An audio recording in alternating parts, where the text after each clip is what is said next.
Hi, my name is Cierra Williams. I'm here at Life Nexus. I have Mr. Kent Greenawalt here. He is the CEO of Foot Levelers. He had a dedication today to our health center here, where our students are able to practice what they are taught in class in hands-on reality with real life patients. And so we're going to ask him some questions today to understand his chiropractic journey and why he's so invested into this community. Love it. So Mr. Kent, I want to go ahead and ask you, what is your reason to being a part of the chiropractic community? Well, it's from the family. Okay. Because my father was a chiropractor. I'm not. My father was a chiropractor, and when he was in World War II, he got some inoculations, shots. It was a bad vaccine, and it actually paralyzed him. And my father wanted to be a neurosurgeon, but he went to the war, never made it. The vaccine actually killed 150 people. My father ended up in an iron lung, and he was paralyzed for 6 months. He said he couldn't move his little finger. He used to perspire to try to do that. And he said, you know, he says, Kent, I laid there and prayed to die, because he said I didn't have a life. And he said, and that didn't work. I'm glad. I wouldn't be here. So he says, I prayed to die, but he says, you know, I promised God that if anything would help me, I'd dedicate my life to it. So my grandmother, his mother, who lived to be 103 and was a real character, she used to get speeding tickets at 95. I mean, this woman had spirit, okay? And she says, I've had enough, we're gonna take you to a chiropractor. They carried him in and he walked out with help, okay? So that was the miracle of chiropractic that happened to my father. He then went to chiropractic school like he said he would. He got out, and then the rest is history. He started to practice. There's all kinds of things I could tell you. We don't have enough time. But this practice was very successful. They saw 250 patients a day. He was in the basement of a bank. That's where he discovered Foot Levelers, because next to him was a young podiatrist. They're both starving at the time. This is before $250 a day. And he says, you know, you need something for your feet. He'd refer him to a podiatrist. They'd make something and they got worse. And he went to his friend. He says, you know, I love you, but you're wrecking my practice, and I don't have much to wreck right now. Right. Anyway, it was so bad they used to sit in each other's office so they could look like they had a patient. So I'd come over and sit by you, or you come over and sit by me, and they made that happen.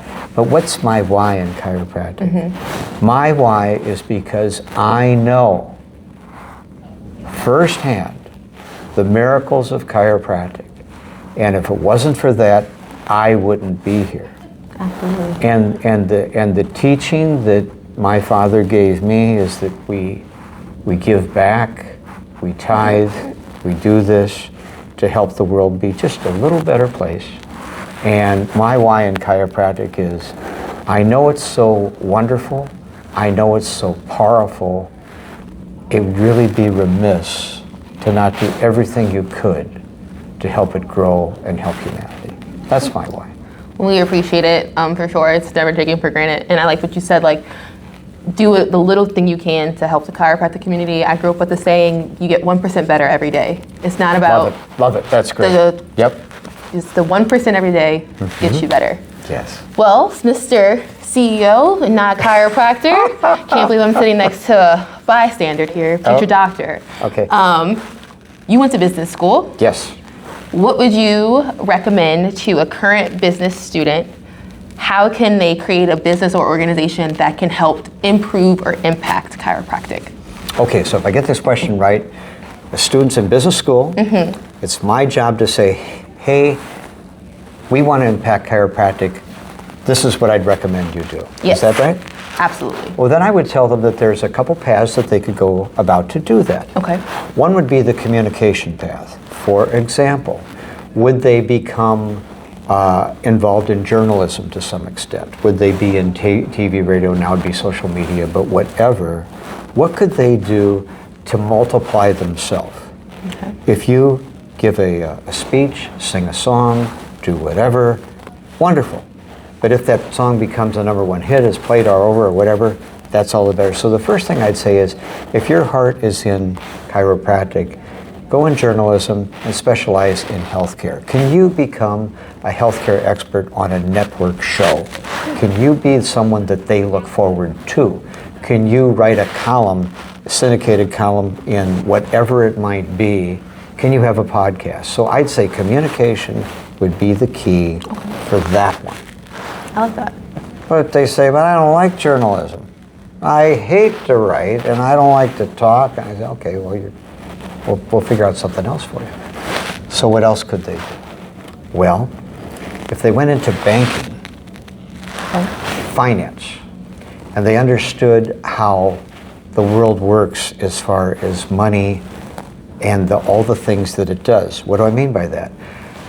Chiropractors learn a lot about anatomy, physiology, how the body works, all these great things, so they can give a great adjustment.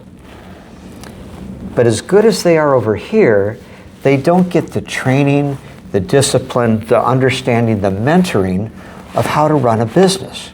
So if you wanted to really help somebody and you were in business school and you wanted to help yourself and them, I'd recommend, why don't you become an ethical, proven, can I say bullshit?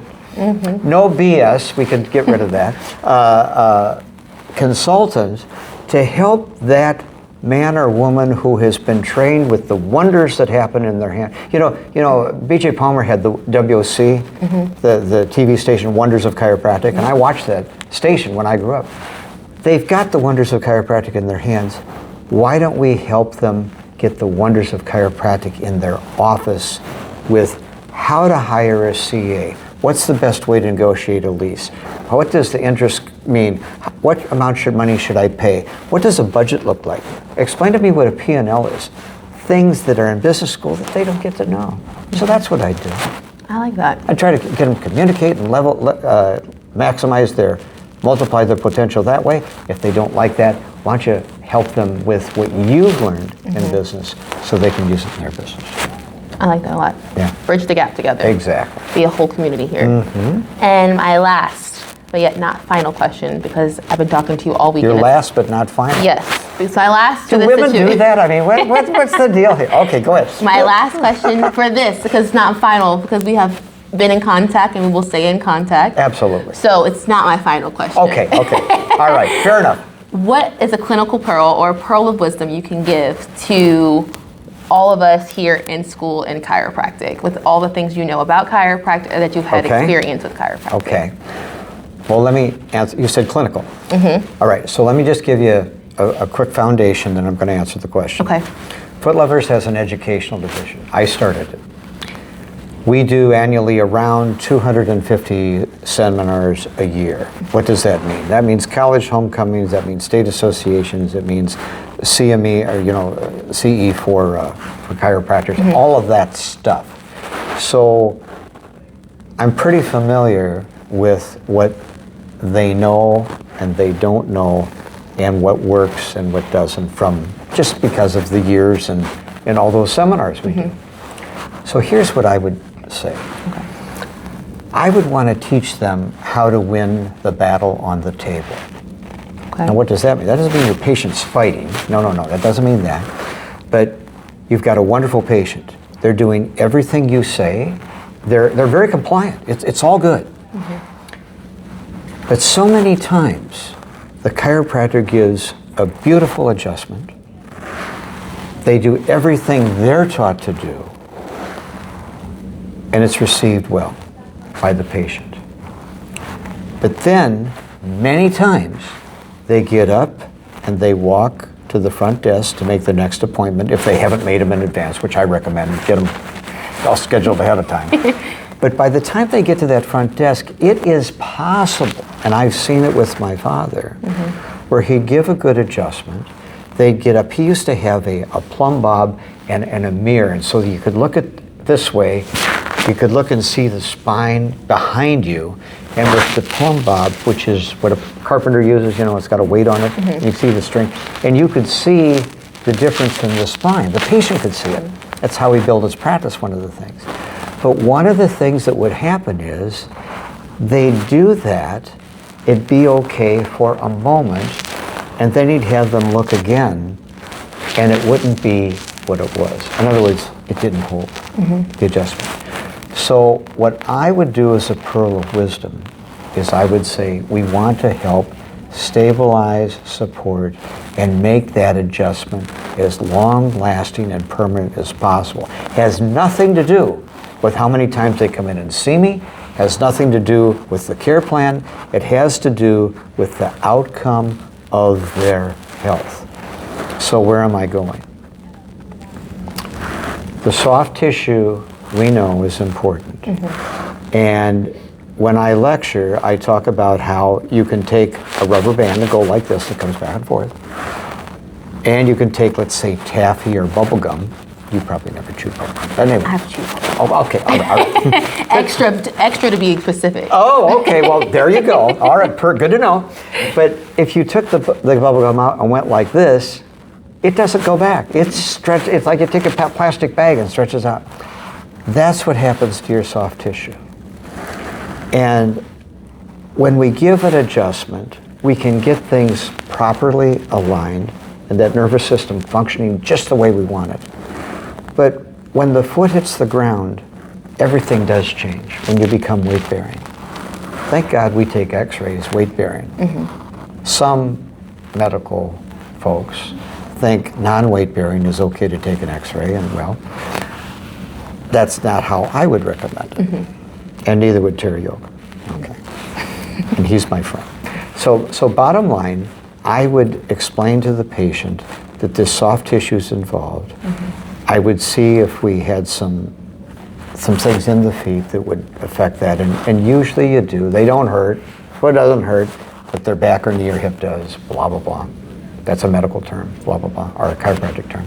But bottom line, we win the battle on the table, we stabilize their foundation, then that kinetic chain serial distortion doesn't occur, and now I win. And I win when nobody told me that it hurt. I won because I palpated, I saw, I observed, and I knew that I just had to bring a little something in here to make sure it worked. So win the battle on the table, and the feet are out of the line, and take care of it. I like that. That's what I do. Yeah. I love that. Okay. Well, I appreciate you sharing your wisdom with us today. What a great person to share it with. I know. Love it. I've actually had a pleasure of being with you all weekend, and I couldn't have asked for it to be any better. Oh. It truly was a blessing, and also a lot of lessons that I get to learn. And a friend I get to take away with it too. Yeah, I feel the same way. Yes. That's good. She was a great guide and took care of me to get me all these different places, and that's wonderful. So, and let me just, can I say one more thing? I had probably the nicest experience I've had in my life today, and I mean that. They dedicated the health center in my name.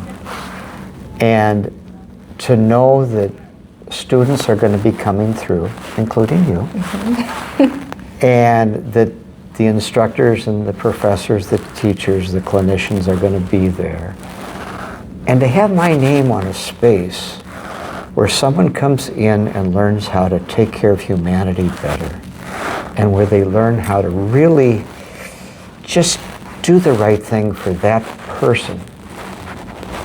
I mean, I could cry. It's so wonderful and so uplifting that Life West did that honor for me. And I just wanted to get that in because I'm truly touched. True legacy. It's fantastic. Yeah. Well, we appreciate All good it. stuff. Yeah. Thank you so much. Oh, pleasure. Trust me, a real pleasure.